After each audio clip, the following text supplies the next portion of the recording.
embora eu esteja fazendo um vídeo para o YouTube, tentar ser o máximo transparente, o máximo humano, como eu disse, sem tentar ser uma coisa meio, parece que arquitetada, sei lá o quê. Eu estou tentando fugir disso o máximo que eu posso, para falar a verdade, né? Infelizmente é isso, mas temos que seguir. É assim que é a vida, né? Infelizmente teve ocorrido agora há pouco tempo o falecimento aí do Gabriel. E hoje eu tive a oportunidade de poder gravar aqui em casa uma entrevista para a Record, para passar no Domingo Espetacular, para falar um pouco sobre ele, um pouco sobre a trajetória dele e etc.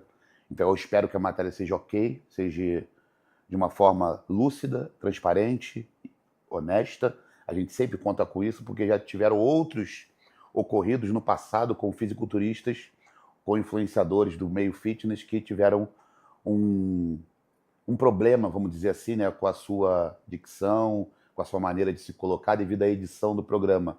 E sempre a nossa intenção é levar o melhor com transparência e coração e verdade. Pelo menos é assim que eu penso, né? A partir desse princípio, eu quero chamar vocês para atenção sobre uma coisa.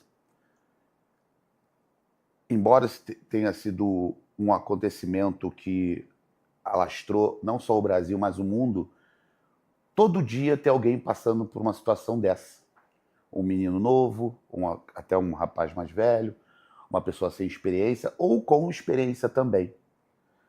Mas eu acredito muito que uma parcela disso tudo corresponde também ao que essas pessoas encaram essa situação, ou como elas veem a situação, ou como elas aprendem a situação.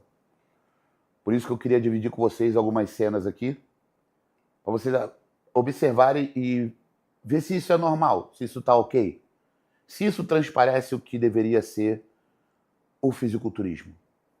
Dá uma olhada aí. Vocês viram esse moleque de 14 anos tomando treino como se não houvesse o amanhã? Há 7 meses atrás eu utilizava a testosterona, utilizava Dureteston, meio ml por semana. Gente, eu fico chocado quanto de gente na academia que toma o suco e você nem imagina que toma, né? Que eu faço uso sim do suco e se torna totalmente dependente dele. Porque ele começou a treinar em setembro de 2022. Será que os pais dele não desconfiaram? Ele gastava $500 por mês on gear. Antes, no Brasil, já usou anabolizante, já tomou bomba. Nas últimas 3 décadas, houve um aumento de quase 40% no uso desses hormônios entre alunos do ensino fundamental, 67% entre alunos do ensino médio e 84% entre estudantes do último ano do ensino médio. Bom, eu acredito que não tem muito a ver, pelo menos a ver com o que trouxe o Jorlan para o esporte. Primeiro, antes disso, eu tenho que falar do Jorlan um pouco menino, né, que descobriu através da academia o que é shape, o que é atividade física, o que é treinamento e etc. Só que partindo de ver um fisiculturista se preparando, foi onde eu tive a curiosidade de querer entrar nesse meio.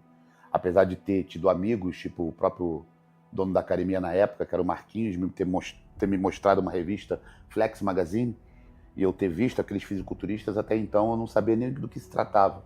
Mas quando eu vi de perto, por isso que eu falo que o jovem ele é muito íntimo com aquilo que ele vê e se atrai, às vezes, né? Eu vi um atleta fazendo cardio, suando muito, musculoso e etc. E daí eu perguntei, o que é isso? Ele é cardio. Falei, o que é cardio?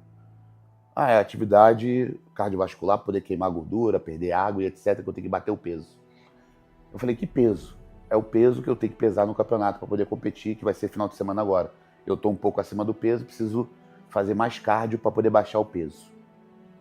Legal. A partir daquele momento eu entendi que para perder peso tinha que fazer cardio. Acho que eu tinha 16 anos de idade. Então eu levei isso, né, já na minha cabeça, juntamente com a vontade de querer fazer aquilo devido à estrutura física que eu vi que me atraiu bastante. Que eu falei, cara, shape maneiro, corpo legal, quero ter isso pra mim. Será que eu consigo, mesmo tão novo assim? Logo de pronto eu tomei a medida de tentar copiar aquilo, de treinar todo dia, igual eu vi aquele cara, de ter o comportamento que aquele cara tinha. Então, o que eu aprendi? Eu vi um cara se esforçando, Eu vi um cara fazendo cardio, eu vi um cara ficando com um shape maneiro, falando com a galera na academia, mas muito concentrado, muito focado.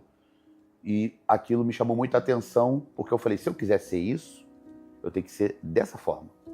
Eu tenho que me comportar dessa maneira. Eu tenho que ser assim. Assim como eu tive a primeira atitude de comprar uma fita VHS para ver dos atletas americanos como é que era o dia a dia, que era a fita The Battle for Olympia, que é a Batalha do Olímpia. E ali o que eu via? Dieta, muito treino, muito cardio. Ele falando coisas que eu não sabia, eu não falava inglês na época, eu não tinha nem noção. Mas eu aprendi que nada ia substituir o esforço e a dedicação e a disciplina, porque eu vi que a diferença daqueles caras para os caras que eu conhecia na academia, que só estavam treinando, sem objetivo, de repente, de ser fisiculturista, mas era a rotina.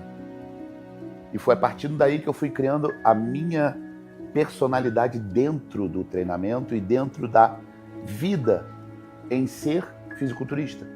Hoje, eu vejo muitos canais, muita gente difundindo outras coisas para ser fisiculturista. Eu entendo que, dependendo do nível do fisiculturista, ele vai ter que ter certos mecanismos para poder chegar num certo nível. Isso é fato. Isso acontece em qualquer esporte. Ciclismo, natação, futebol, tudo tem alguma coisa envolvida que vai além.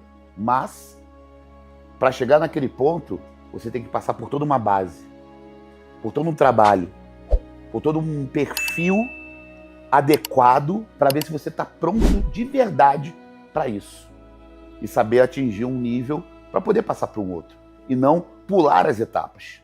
Então, se hoje um menino novo, que pode ser qualquer um, ou até uma pessoa desinformada que tenha qualquer idade, e tem como exemplo, e ver como exemplo de primeira, a partir que abre o YouTube, a partir que abre o celular no Instagram ou um TikTok, ver pessoas aplicando, falando sobre hormônio, sem ser médico, sem ser nada, mas falando como se fossem expert.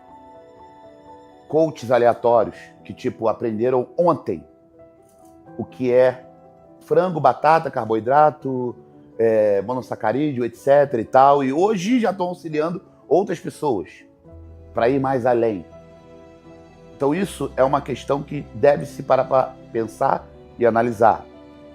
Por isso que eu tenho na minha cabeça que a única forma que eu tenho hoje e sempre de colaborar é falando sobre a essência do esporte. A essência de ser um fisiculturista. Que para você chegar no nível XY, você precisa passar por certas etapas e cumpri-las até o final. Para não chegar e correr o risco de fazer coisas que te levem ao arrependimento. Para depois não chegar ao nível de ser frustrado, do tipo, eu fiz, aconteci, tomei, sei lá o que, e não deu em nada. Pode até acontecer, porque tem que contar também com vários fatores, genética e entre aspas, mas quem está falando aqui é um fisiculturista, hoje profissional, que não teve genética. As pessoas vão querer embutir, talvez na rede social em alguns lugares, que eu tive genética. Genética para quê? Só se for genética para ser magro. Era a única coisa que eu tinha de genética, para ser magro. Tanto que eu jogava futebol quando eu era mais novo. Então, para ser fisiculturista, eu tive que ir além. Além no sentido de quê? Não errar nenhuma refeição. Abdicar de festas. Abdicar de sair com meus amigos. Abdicar de viajar, às vezes carnaval, ano novo, datas comemorativas, para poder o quê? Cumprir a meta de fazer as refeições nos horários que elas deviam ser cumpridas. Hoje, tentam cair por terra isso daí. Tentam fazer com que isso não vale mais a pena. Isso, para mim, é a base. Porque foi assim que por isso que eu falo que eu sou a matéria-prima desse negócio. Eu sou um efeito disso. Eu consegui chegar porque eu cumpri essas demandas, que não são fáceis. Eu não estou aqui para dizer que é fácil. Pelo contrário, é muito difícil. E isso torna o fisiculturismo meio afastado daqueles que não têm disciplina, daqueles que querem continuar tendo uma vida comum, daqueles que querem continuar comendo qualquer coisa, só falando em caloria e não em macronutriente, dependendo da situação. E vendo tudo isso, analisando essa coisa toda, o que mais me deixa intrigado é que cada vez mais está virando comum. Uma coisa que antigamente era um absurdo, hoje se torna o comum, quase que a base. da coisa. E é justamente por isso que eu venho aqui para poder fazer esse vídeo e trocar essa ideia com vocês abertamente. Por quê? Eu lembro que eu tive a ideia, junto ao Thomas, né, que é o vulgo Pirulito, que eu apelidei desse apelido, de fazer um projeto que pudesse auxiliar pessoas novas no processo do esporte, no treinamento, na capacidade de entender de fato o que é ser um verdadeiro atleta, antes de chegar em qualquer medicamento ou qualquer coisa do tipo. Até porque, na minha opinião, quem não quiser uma carreira dentro do fisiculturismo de fato sólida, de verdade, não tem que chegar nem perto disso. Não há necessidade disso.